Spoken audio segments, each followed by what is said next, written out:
Welcome to the Tech Egg. Don't get scrambled. Enjoy the video. You begin by verifying what's linked, open Facebook and Codm, check the account name and email. Once done, immediately link your Codm to an Activision account or another safe login to preserve progress. Make sure you're logged into both apps on the same device because you'll switch between them.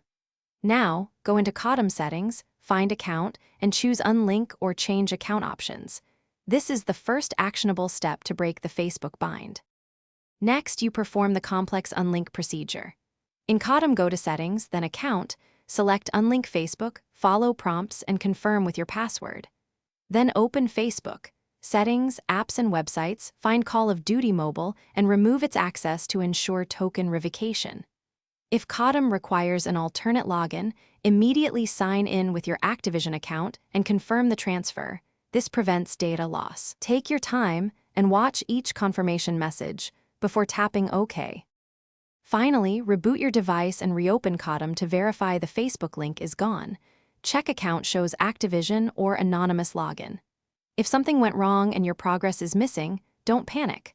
Collect proof, screenshots, receipts, device ID, and contact Activision support. Explain the unlink and request recovery. If login conflicts persist, clear app cache, retry the unlink, and only relink a new account after you confirm all character and purchase data are present. Thanks for watching. Consider subscribing if I helped unscramble your problems.